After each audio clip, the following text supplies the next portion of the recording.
Jesus. Vamos à palavra? Abra sua Bíblia comigo na carta de Paulo aos Efésios.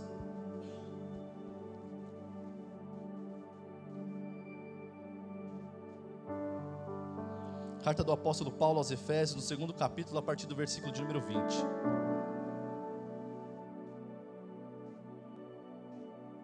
Estou feliz hoje de ver os irmãos aqui, os irmãos que também estão pela primeira vez.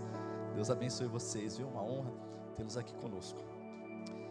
Bem, vamos lá, Efésios 2:20 diz: edificados sobre o fundamento dos apóstolos e dos profetas, tendo Jesus Cristo como pedra angular, no qual todo o edifício é ajustado e cresce, diz e cresce, diga mais alto, e cresce, para tornar-se um santuário do Senhor Jesus. Versículo 22, nele vocês também estão sendo edificados juntos, para se tornarem morada de Deus por seu Espírito. Vou repetir, para se tornarem morada de Deus no seu Espírito, amém? Você sabe que todas as ministrações foram discorridas a partir de perguntas, e hoje não será diferente. Hoje a minha pergunta para você é: como você está edificando? Pergunte para o irmão que está do seu lado: como que você está edificando? Pode trocar a palavra por como você está construindo. Pode trocar a palavra edificar por construir. Pergunta para ele: como que você está construindo, irmão? E aí? O sorriso dele foi positivo, negativo? Seu irmão está feliz, não está? Como que foi? Está com cara de sono? Mas eu quero dizer que todos nós estamos construindo algo na vida, sim ou não?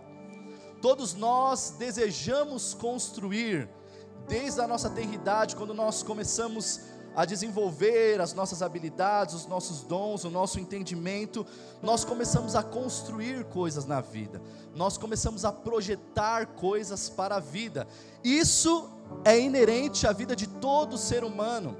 E a grande questão não é construir, mas a grande questão é como nós estamos construindo. Diga: como eu estou construindo.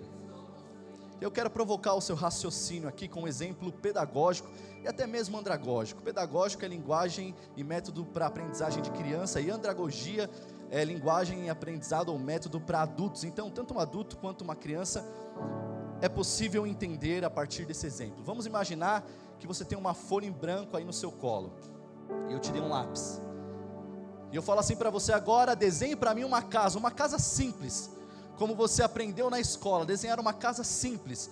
E você começa a imaginar aí você desenhando esta casa. Aí você faz lá tudo bonitinho. Tem pessoas que colocam as nuvenzinhas, pintam de azul, colocam o solzinho. Eu coloco o solzinho no meio, pinto de amarelo. Não é assim que a gente aprende na escola? Coloca o jardinzinho ali, coloca uma florzinha. Foi assim que nós aprendemos. E se eu perguntasse para vocês: como que você começou essa casa? Por onde você começou essa casa? Eu tenho certeza que 99,9% dirá: eu comecei pelo telhado. Sim ou não? Você começou por aquele triângulozinho. Foi ou não foi? Você começou a casa pelo triângulozinho, aí você fez o telhadinho, tal, porque essa foi a forma que nós aprendemos a desenhar uma casa. O problema é que nós pegamos essa forma pedagógica e andragógica e também aplicamos para a realidade da nossa vida. Mas toda construção não começa a partir de um telhado. Toda construção começa a partir do quê? Da base, do alicerce. É por isso que eu pedi para a Bia colocar essa casa aqui bem bonita, onde você tem a base, que é a estrutura espiritual, e onde você tem o telhado da casa, que é a estrutura física. Muitas vezes nós estamos construindo coisas a partir daquilo que é físico, a partir daquilo que é visível, porque nós queremos conquistar rápido, nós queremos desenvolver rápido. Mas deixa eu dizer algo para você: toda construção que não começa pela base, ela cai. E hoje eu quero falar com você sobre 3 áreas importantes da nossa vida, sobre construção, a partir de 3 áreas importantes da nossa vida: família, vida profissional e vida espiritual. Quer ver? Uma sociedade que não tem a base, que é Cristo, que o texto que nós lemos aqui diz que nós fomos edificados através do fundamento dos apóstolos e dos profetas, tendo Jesus Cristo como a pedra principal. A pedra angular era a pedra que dava sustentação para um grande edifício no tempo antigo. Se você retirasse a pedra angular, todas aquelas pedras caíam. Antigamente a engenharia não era como hoje, que batia estaca e tinha perfuração, mas a pedra angular era que sustentava todas as coisas. Então a palavra está dizendo que nós somos ajustados nessa pedra para crescer e nos tornar um santuário santo. E Paulo diz no versículo 22 que nele, em Jesus, nós estamos edificados juntos para nos tornarmos morada de Deus pelo Espírito. Então nós estamos dentro do nosso tema sobre o Espírito Santo. Quer ver? Uma pessoa que não tem a palavra como fundamento, ela se relaciona por necessidade. As pessoas hoje não se relacionam, as pessoas que não têm a palavra como base, não se relacionam por propósito. Muitas pessoas se relacionam para suprir carências emocionais e para suprir necessidades físicas. É assim ou não é? Por isso que o casamento está banalizado nos nossos dias. As pessoas casam e daqui 1 ano, 2 anos, 3 anos se separam, porque não começaram um relacionamento pautado no fundamento. Começaram um relacionamento pautado em necessidades emocionais, físicas. E aí então, quando a coisa aperta, quando a gente passa a viver a realidade da nossa vida, que a beleza já não é tão importante assim, que a atração física já não é tão importante assim, a gente construiu uma casa, a gente começou pelo telhado, e na primeira dificuldade, o que acontece? Essa casa cai. Jesus diz assim: todo aquele que ouve as minhas palavras e as pratica, será semelhante a um homem que edificou a sua casa sobre a rocha. E o contrário também é verdadeiro. Jesus diz que todo aquele que ouve essa palavra, como nós todos os domingos aqui, e não pratica, será comparado a um homem insensato que construiu uma casa sobre areia, sem alicerce. Ele não gastou tempo, ele não se preparou, ele não se importou com o alicerce. Vieram os rios, sopraram os ventos e bateram com ímpeto contra aquela casa, e ela caiu, porque ela não estava edificada sobre a rocha que é Cristo. Então a palavra de Deus, desde o livro do Gênesis, ela nos fala sobre princípios, sobre fundamentos que devem nortear a nossa vida, para que sejamos felizes na família, para que sejamos felizes no relacionamento, para que sejamos felizes no mercado de trabalho, para que sejamos felizes na nossa vida espiritual. Mas nem sempre é assim. Então as pessoas se relacionam de uma forma superficial. É por isso que você que é jovem, está aqui hoje me ouvindo, que ainda não se casou, está pensando em entrar em um relacionamento, primeiro construa uma base, estude. Ontem nós estávamos em uma roda familiar, foi aniversário da minha mãe se sentou ontem, foi uma festona da hora, bem legal, com churrasco, e nós estávamos lá com os sobrinhos, pessoas de 16 anos, 15 anos, falando sobre namoro. E meu primo presbítero há muito tempo falou assim: a minha filha só vai namorar quando ela terminar a faculdade. E parece um tanto quanto radical, mas não é. Porque se você não tiver uma base, para que entrar em um relacionamento? Ah, porque o menino da escola é gatinho, é bonitinho, deixa namorar, é bonitinho. Quem deixa namorar o quê? Sabe já tabuada de cor? Sabe conjugar os verbos? Não sabe nem a tabuada, não sabe nem conjugar o verbo. Quer namorar para quê? Por quê? Não tem base, não tem fundamento. É desse jeito ou não é, Paulo? Ah, irmãos, é desse jeito. Agora os pais aí de meninas, os pais de meninas até deram um catapício aí, como diz o Tom Glória. É ou não é? Mas é desse jeito. Então se você tem um filho adolescente, uma filha adolescente, pare para pensar se é hora de namorar ou não. Já se sustenta? Já se formou? Está debaixo do seu teto? Então quem manda na sua casa é você, irmão. Quem manda na sua casa não é seu filho adolescente, não é sua filha criança. Quem manda na sua casa é você.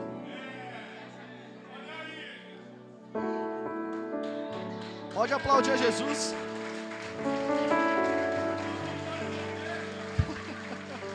Obrigado, irmão. Quem manda na sua casa é você.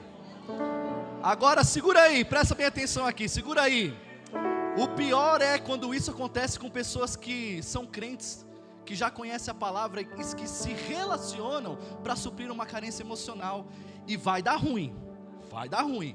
Sabe por quê? Tem gente, pode pegar um exemplo de um homem, de uma mulher, tanto faz, que não teve o amor paterno, talvez um amor materno. E aí tem um vazio dentro de si, e acha que esse vazio vai ser suprido em um relacionamento. Você primeiro precisa se resolver.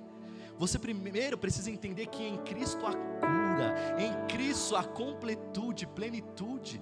Nós não falamos isso nessa manhã sobre contemplação, contemplar a grandeza de Cristo. Nele nós vivemos, existimos e nos movemos.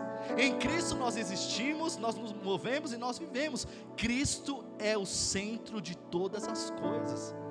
Então não se relacione para cumprir uma carência emocional, talvez de ausência de um pai ou de uma mãe, porque lá na frente vai dar ruim. Vai dar ruim. Primeiro você precisa entender que tudo que você precisa está em Cristo. Porque se você começar a se relacionar com uma pessoa que não quer Jesus, não é casado, manda embora. Sabe por quê? A Bíblia diz: não se ponham debaixo de um jugo desigual com um descrente. E o que tem de gente namorando, indo buscar lá fora, o que você pode encontrar dentro da igreja, ou que você, sei lá, você pode encontrar em outra igreja. Namoro não é meio de evangelismo não. Tem homem também que acha que ir por todo mundo e namorar e toda criatura. É ir por todo mundo e pregar, varão. Namoro não é ferramenta de evangelismo. Não é não, porque dá ruim, não permanece. O pessoal até pode vir por interesse, mas depois, vai cair fora. Então não namore para suprir uma carência emocional que você tem na vida, ou uma necessidade física. Nossa, a testosterona está lá em cima. Mas deixa eu dizer algo para você: namoro de crente é santo. A Bíblia nem fala de namoro, a Bíblia fala de união entre o homem e a mulher com um propósito. Então se você não está namorando para casar, o que você está fazendo namorando? Que tipo de carência você quer suprir, que não está na base, que é Cristo? Como que você está construindo a sua casa? Por uma estrutura física ou por uma estrutura espiritual? Se você construir por uma estrutura espiritual, por mais que demore para você levantar o edifício, quando ele for levantado, nada derruba. Nada derruba, porque está alicerçado sobre a rocha. Então o que a gente vê hoje aí de pessoas que o evangelho está na moda, sim ou não? Está na moda ser crente, pessoal indo para movimento e tal, indo para a igreja, mas e quando o cara aperta do discipulado mesmo, fala: camarada, você é crente, então vem aqui, você vai sentar com o pastor, nós vamos ler a Bíblia, nós vamos orar, nós vamos jejuar. Como que você está na sua vida com Deus? Como que você está no seu compromisso com a sua igreja local? Porque quando o cara aperta, irmão, tudo que é euforia passa, vai embora. É ou não é? Hoje está na moda ser crente, aí o que a gente vê, gente namorando sem construir base. Outra coisa, se você namora, irmão, não dá para fechar pacote de viagem com a namorada, não. Que conversa, que mau testemunho é esse? Que mau testemunho é esse? E as pessoas estão te olhando. Porque o evangelista Billy Graham diz que nós somos a única Bíblia que alguns incrédulos vão ler. E o que está escrito nas suas páginas? Vamos para outro exemplo que está apertando demais. Vamos falar de vida profissional. Quando você constrói uma vida profissional sem base, diga comigo, vai dar ruim. Quantos se lembram do jogador de futebol, o rei da pedalada? Não precisa falar o nome não, tá filmando. Já falou. O rei da pedalada. Cara, um fenômeno.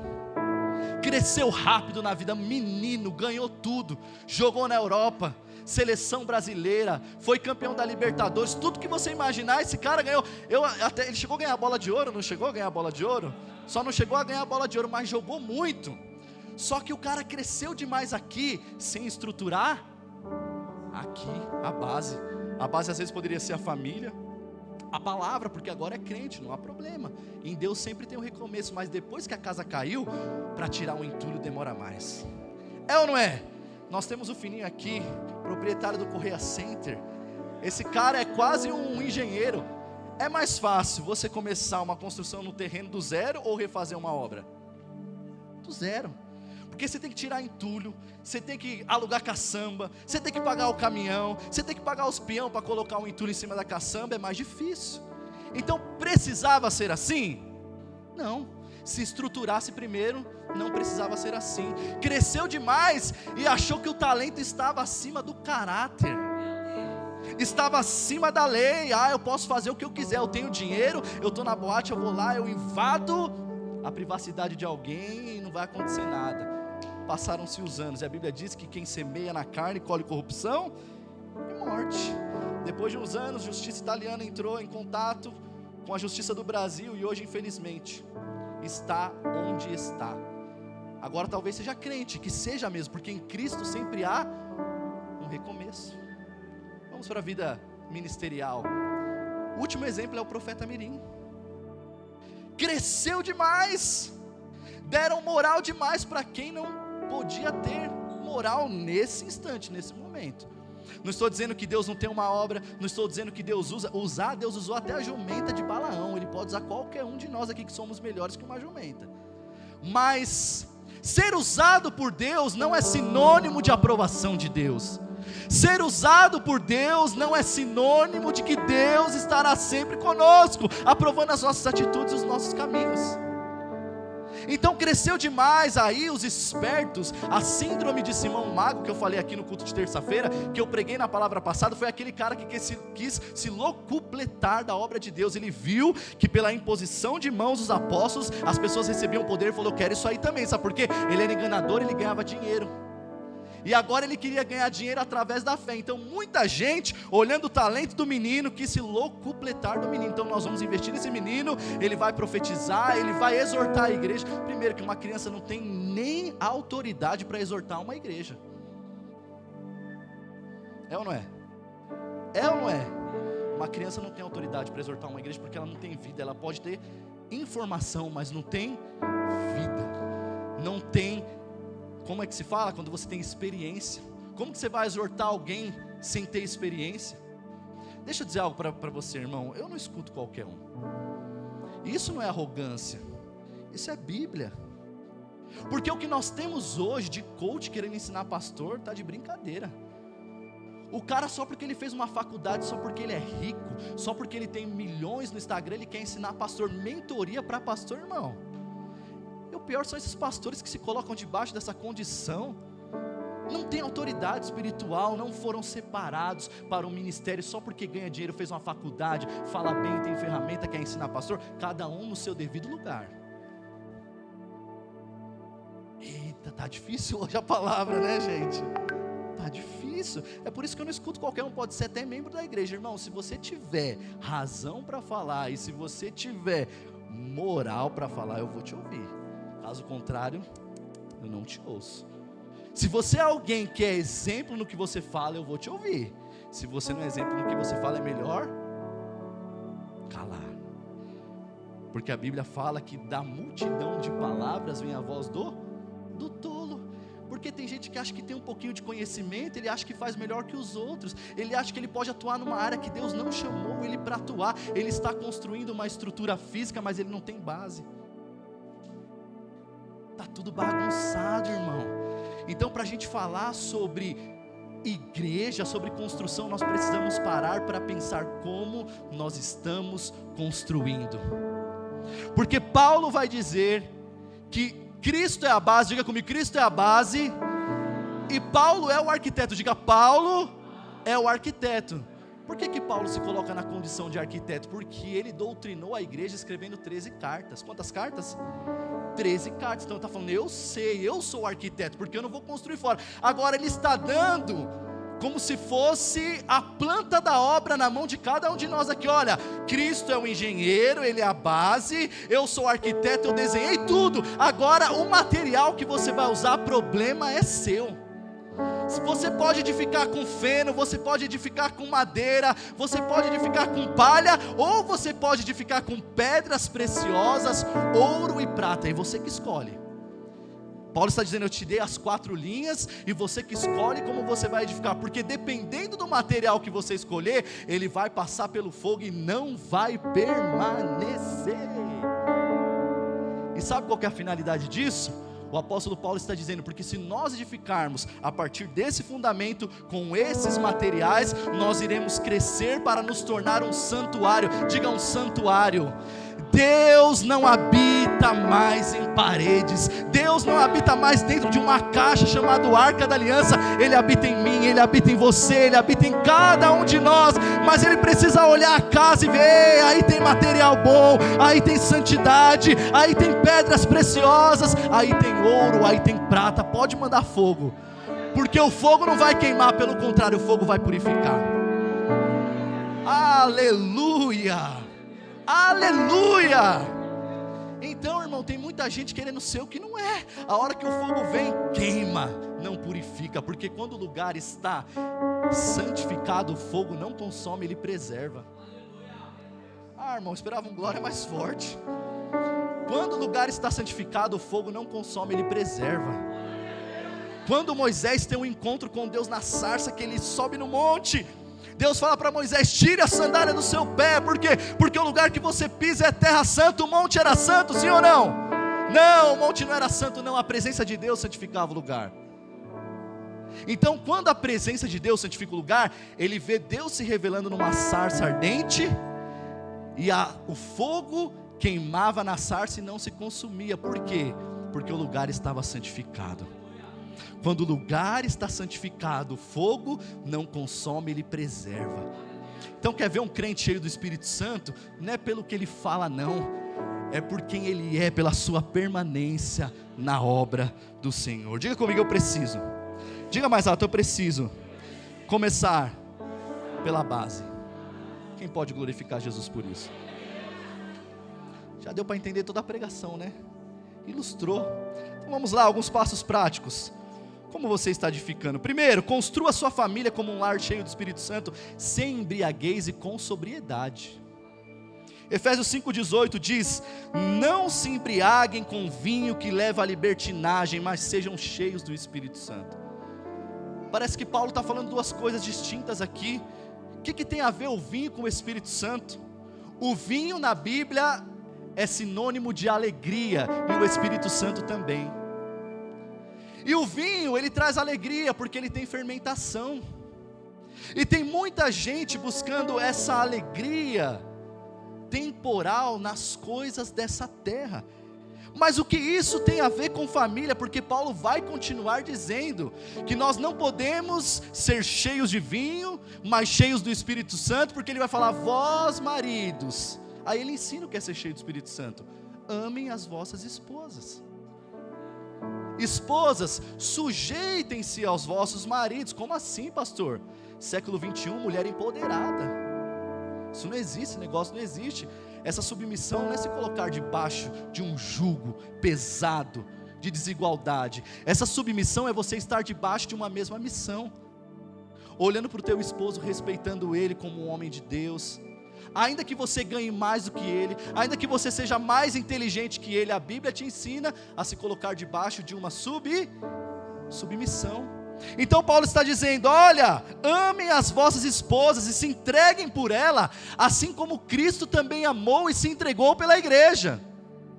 Porque tem homem, irmão, que acha que ser marido é só pagar conta e deitar à noite na cama. O cara não ajuda, às vezes, a mulher lavar uma louça.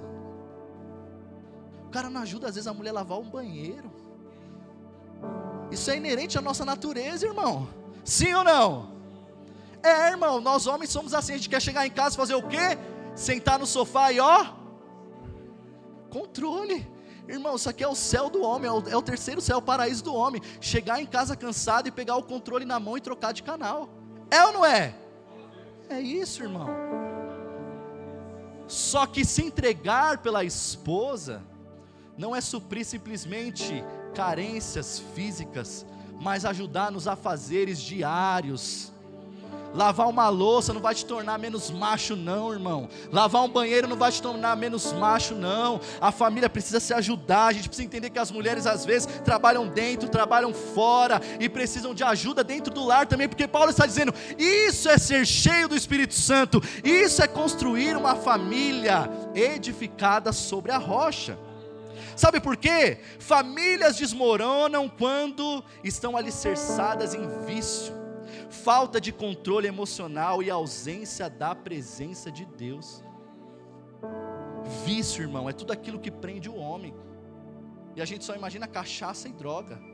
Tudo aquilo que te aprisiona é vício, porque quando Deus fez o homem, Ele colocou o homem no jardim e falou: você governe sobre todas as coisas. Aí vem uma planta e governa o homem, aí vem uma bebida e governa o homem, aí vem a pornografia e governa o homem. Como assim? Precisamos construir um lar onde o Espírito Santo vem para nos libertar de todo e qualquer vício que nos aprisiona. Lar alicerçado em vício, falta de controle emocional e ausência da presença de Deus. Mas quando o lar é regado com oração, domínio próprio, fruto do Espírito, ele se torna a morada de Deus. Deixa eu te perguntar uma coisa: você tem prazer de estar no seu lar ou não? Você tem prazer de viver na sua casa? Ou quando vai chegando a hora de ir para casa, você fala: cara, puxa mano, eu não aguento aquele inferno, eu não aguento aquele homem, eu não aguento aquela mulher. Ei, o Espírito Santo quer trazer uma nova história dentro do seu lar, porque Ele está mais preocupado quem você é dentro da sua casa do que quem você é aqui em cima. Porque aqui em cima com o microfone na mão, falando bem, todo mundo te admira, mas quando você está lá dentro, que ninguém está te vendo, você é crente ou não é? Você dá espaço ao Espírito Santo ou não dá? Porque ser cheio do Espírito Santo não é ficar aqui, ó, mas é abrir a porta do carro para a esposa, falar: entra, bem, licença, obrigado, bom dia, de nada. Aliás, deixa eu falar isso, a gente tem vivido uma época que as pessoas não querem nem se cumprimentar direito. Vem cá, Tom, vem cá. Às vezes você está aqui no final do culto, sobe aqui, corre aqui, presbítero Tom, rapidinho, corre aqui. Você vai dar paz do Senhor para o varão? Vem cá, dar paz do Senhor. Paz do Senhor, varão. Que isso, mano? O que você pensa? Lá é ele, né? Como é que cumprimenta? Paz do Senhor. Olhando aqui pro irmão. É isso, irmão. Paz do Senhor. Olha no olho do irmão. Você está bem, querido? Se você tem paz, irmão, a paz que está em você vai penetrar a vida do outro também. Quem pode glorificar Jesus por isso? Mas a gente está numa sociedade doente. Se é para Jesus, pode aplaudir mais forte. Que isso, gente? Estamos doentes, porque estamos construindo a partir de telhados e não a partir de alicerces sólidos.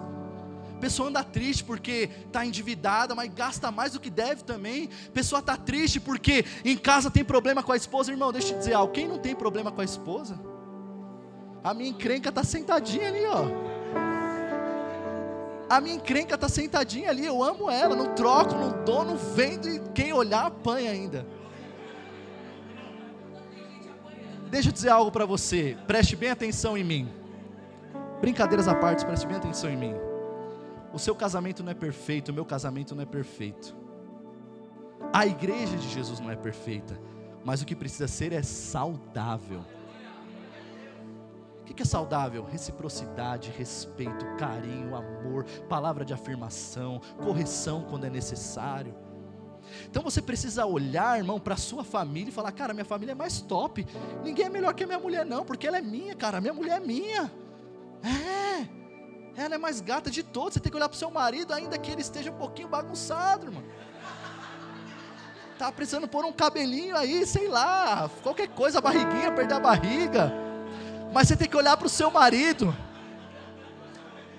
Você tem que olhar para o seu marido dizendo assim: cara, você é o meu gatão. Você é o meu homem. Levanta a moral desse cara aí, irmã, em nome de Jesus. Fala assim: você é top, eu te amo até com essa barriguinha de tanque, ou essa barriguinha aí de máquina de lavar. O importante é que você é meu. É ou não é, irmãos? Tem que ser assim, porque senão a gente começa a viver sem sobriedade. Alguém diga: sem sobriedade. Vamos correr um pouquinho, diga: sem sobriedade. Sem saber para onde está. A gente já vê alguém embriagado, não anda em linha reta, não sabe para onde está indo. Então quando Paulo está dizendo: não se embriague com vinho, tenha sobriedade, porque a sobriedade traz a unção do Espírito Santo para dentro de um lar. A sobriedade traz a unção do Espírito Santo para dentro de um relacionamento, e nós estamos nos embriagando com as coisas legítimas, e até mesmo aquelas que foram nos dadas por Deus. Noé plantou uma vinha. Noé foi um dos primeiros viticultores.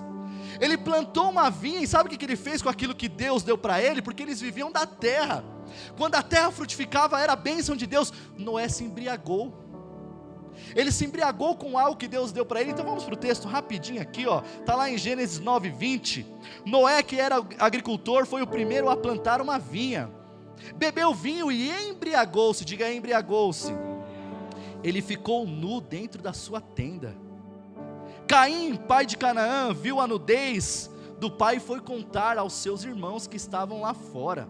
Sem e Jafé, porém, pegaram uma capa, levantaram-na sobre os ombros e andando de costas cobriram a nudez do seu pai. Como o rosto deles estava virado para o outro lado, não viram a nudez dele. Escuta isso, Noé foi justo. Noé foi o cara que colocou 8 pessoas na arca, preservando a raça humana, porque Deus falou: eu detesto essa gente, eu vou acabar com esse povo mau, porque a maldade está muito grande. Noé salvou a sua família do dilúvio, mas depois embriagou-se e causou escândalo. Escute isso, um ato pode comprometer uma construção. Não seja leviano, mas pare e pense como você está construindo a sua família. Uma palavra maldita é pior que um tapa na cara. É ou não é? Uma palavra inoportuna pode matar o coração de alguém. Então, na dúvida, é melhor ficar em silêncio e deixar que Deus faça a parte dele, para não causar escândalo, vergonha, porque a sua família, ouça isso, a sua família é a maior expressão da glória de Deus na terra. Você sozinho não consegue refletir o que a sua família unida reflete. Você sozinho, sem a sua esposa, não reflete o que vocês dois juntos refletem. A glória de Deus, a bênção de Deus começa dentro do nosso lar. Então vamos lá, remova da sua casa tudo que embriaga a alma, gritos, vícios, distrações. O que você leva para dentro da sua casa? Pastor, tem aquela cervejinha lá escondidinha na gaveta,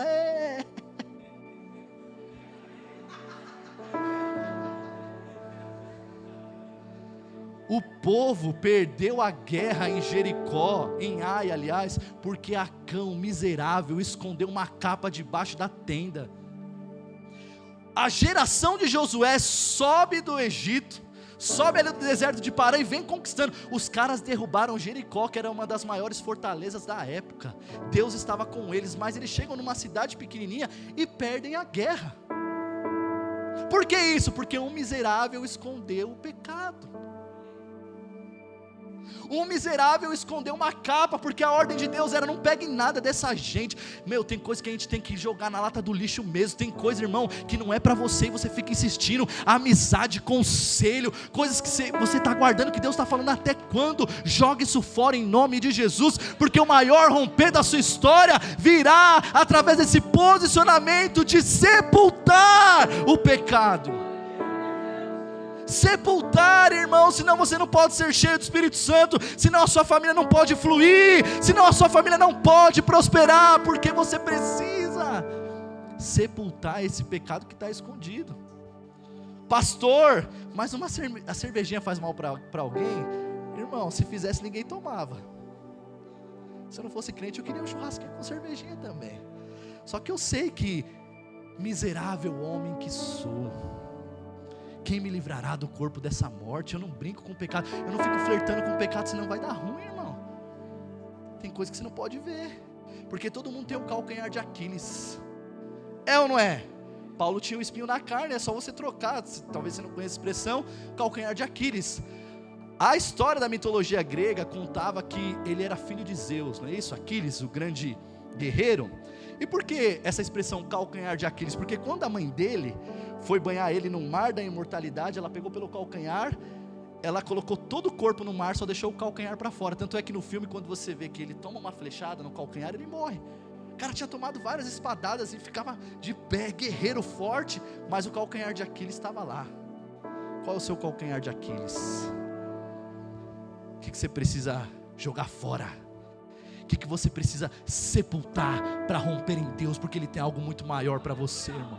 Ele tem algo muito melhor para você. Ele tem uma terra prometida, um lugar onde nós estaremos com Ele. Mas para isso nós precisamos abrir mão do nosso eu. Nós precisamos abrir mão do velho homem, do pecado. Porque nós cantamos aqui nessa manhã que nós veremos Ele como Ele é, que nós aguardamos esse dia. Ei, não existe prazer maior do que esse, não existe gozo maior do que esse. Por quê? Porque Ele é eterno, e um dia nós estaremos com Jesus, vendo Ele face a face, para a glória de Deus. Então vale a pena, irmão, construir uma família, um lar cheio do Espírito Santo, tirando toda a embriaguez, toda a mentira, todo o vício, toda a gritaria, toda a falta de respeito. Porque a igreja não começa aqui dentro, ela começa na sua casa. Segundo, construa a sua vida profissional com integridade, sem atalhos e com excelência. 1 Coríntios 13:12 diz assim: se alguém constrói esse alicerce usando ouro, prata, pedras preciosas, madeira fena ou palha, a sua obra será mostrada. Diga comigo: a sua obra será mostrada. Irmão, não há nada que esteja oculto que não venha a ser revelado. Eu não estou falando só de pecado, eu estou falando de circunstâncias que vêm à tona. Porque, irmão, tudo... O Tom falou algo outro dia que me chamou muita atenção. Ele falou: não reclame do que você vive hoje, porque certamente é uma colheita que você plantou lá atrás. É ou não é? Então a Bíblia está dizendo como que você constrói. Qual é o material que você usa? É precioso?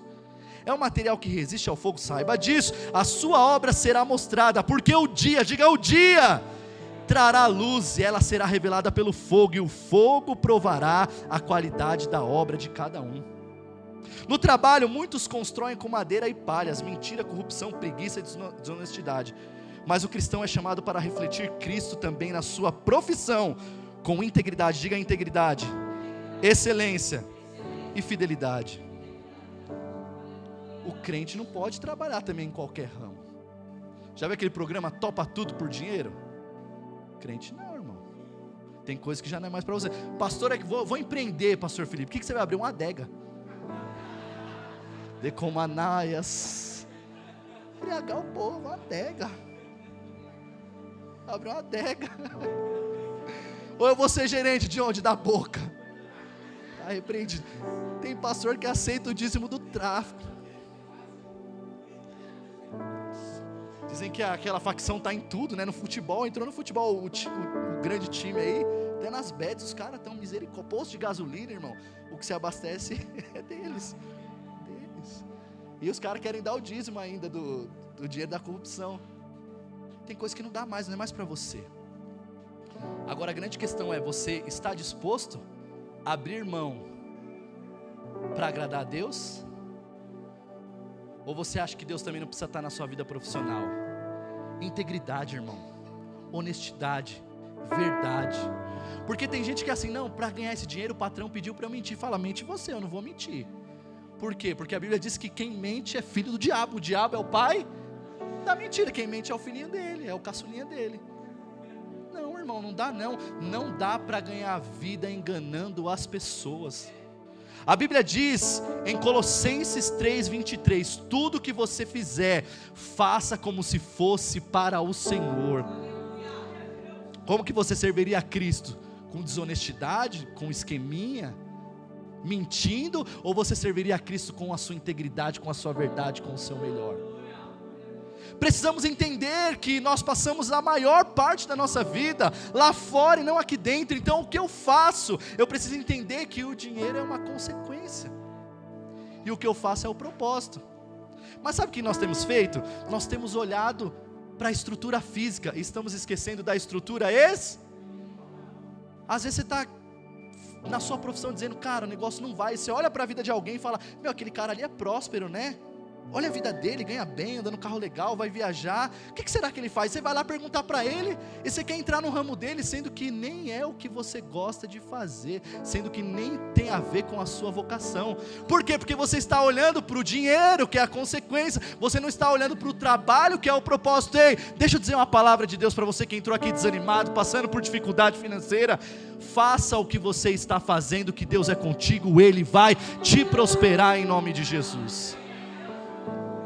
sabe? Mas às vezes a gente está querendo fazer estrutura, querendo mostrar, querendo resultados imediatos. E resultados imediatos, irmãos, são passageiros, não permanecem. Uma obra para permanecer de pé são meses e meses trabalhando no alicerce. Então às vezes você está trabalhando, está falando, cara, eu não estou vendo o resultado. Continua, persevera, seja íntegro, fale do amor de Jesus, não entre em esquema, não entre em corrupção, não entre em mentira. E apesar das circunstâncias, se você for fiel, Deus vai te honrar. Quantos creem nisso? Irmãos, eu preciso terminar, mas vocês também comeram o jardim aqui, né, gente? Eu preciso terminar, mas eu preciso falar disso aqui. Irmãos, saiba de uma coisa, se você for fiel, Deus vai te honrar. Temos a história de José do Egito, que é de Gênesis 39 ao capítulo 41. José foi fiel mesmo sendo injustiçado, trabalhou com dedicação, e por isso Deus o honrou e o fez governador de toda a terra do Egito. Só que se você for movido por circunstância, irmão, você vai parar, você vai desanimar. Seja fiel a Deus em toda e qualquer circunstância, porque Ele é contigo. Construa a sua vida profissional com integridade, sem resultados imediatos, sabe, fazendo um alicerce sólido, e Deus vai te prosperar. Agora deixa eu te dizer algo, diga comigo: integridade e descanso. Esse aqui também é um princípio negligenciado por muitos. Você sabe por que o povo hebreu foi para o cativeiro babilônico?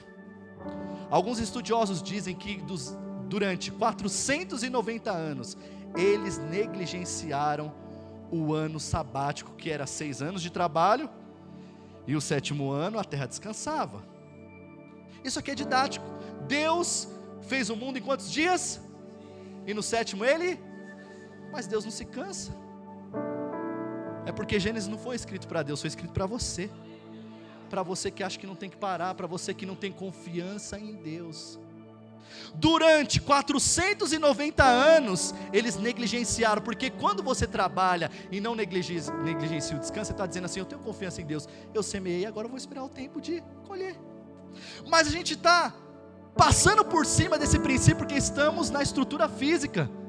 Passamos por cima desse princípio, não, tem que trabalhar, até no dia do culto eu estou trabalhando, não consigo cultuar, eu não consigo ter tempo para Deus, não consigo ter tempo para nada. Deixa eu te dizer algo, o povo mais próspero da terra são os judeus,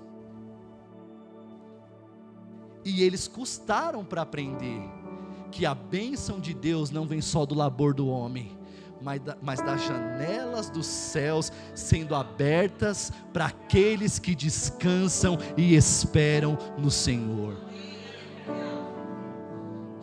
A geração que mais corre é a geração que mais está perdida.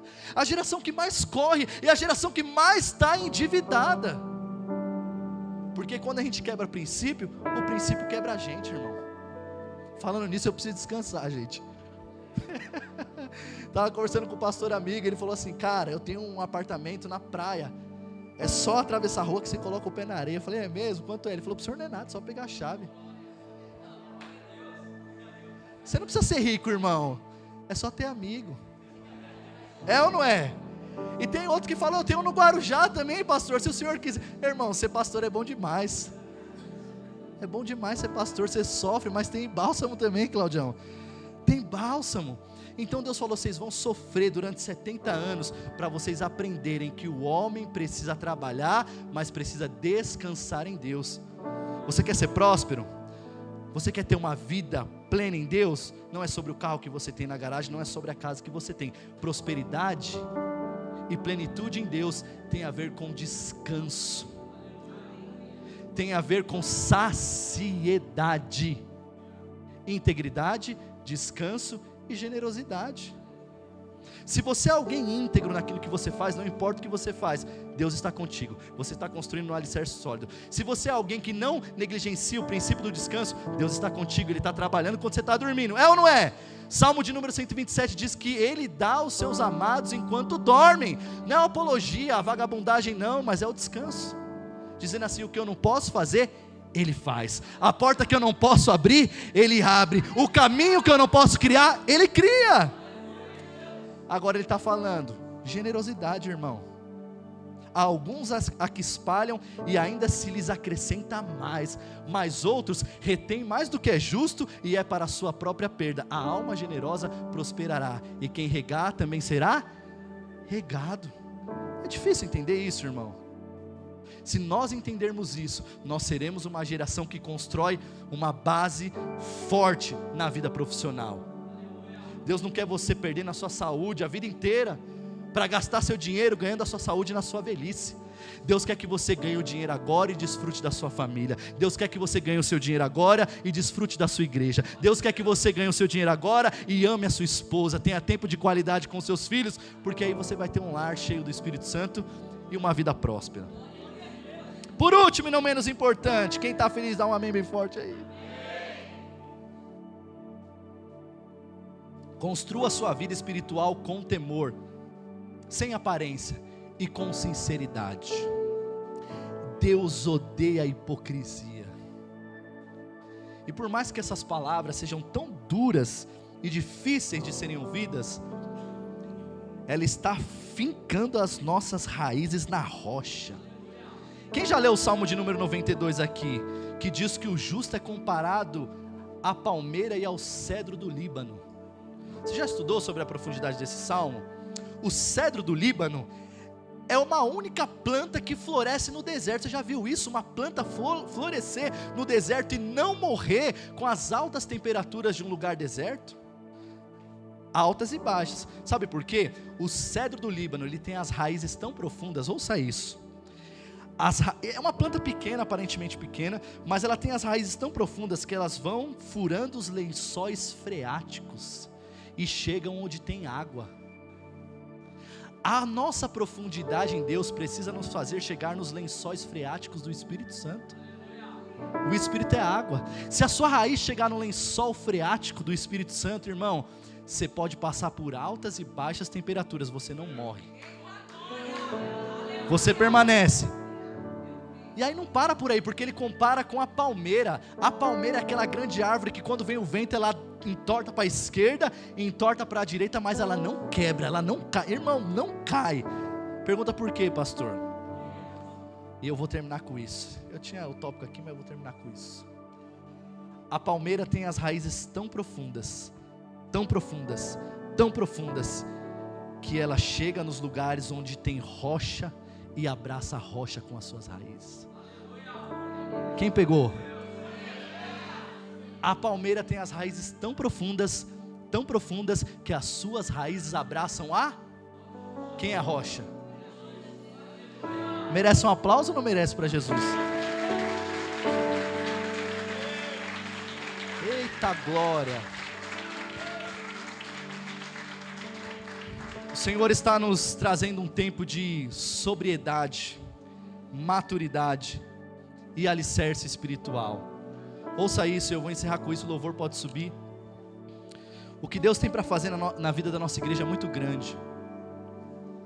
E o Senhor está nos alicerçando para que nós vivemos como pessoas que permanecem. Diga comigo, permanecem. Os ventos virão, as tempestades virão, mas a nossa casa estará firmada sobre Cristo, que é a rocha. Eu não sei quais os desafios que você tem enfrentado na sua área familiar, mas Jesus está aqui nessa manhã. Ele está te dando caminhos. Ouça isso, preste bem atenção. E a escolha é sua. Se você deseja viver segundo a vontade de Deus ou segundo as circunstâncias. O Espírito Santo está bradando ao seu coração.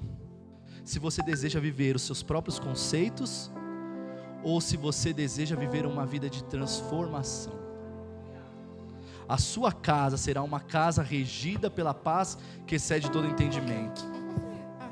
Jesus não te chamou, irmão, ouça isso, para viver essa exaustão que você tem vivido, esse burnout espiritual e físico. Jesus nos chamou para plantar, descansar e semear. Não importa o que você faça, pastor, mas talvez você olhe para si e diga: eu não me qualifiquei tanto. Irmãos, os homens mais bem-sucedidos dessa terra são os homens que menos estudaram. Não estou dizendo que o estudo é ruim, eu estou dizendo que de certa forma Deus olhou de lá do céu e falou: cara, eu vou prosperar esse homem, eu vou prosperar essa mulher. Não negligencie princípios. Descanse em Deus. Semeie, mas também colha. Porque a Bíblia diz que quem semeia com lágrimas, colherá com alegria. Construa a sua vida espiritual sem aparência. Eu tinha 2 exemplos aqui de Ananias e Safira. Queriam mostrar para as pessoas aquilo que eles não eram. Deus te conhece, irmão. Não viva para impressionar ninguém.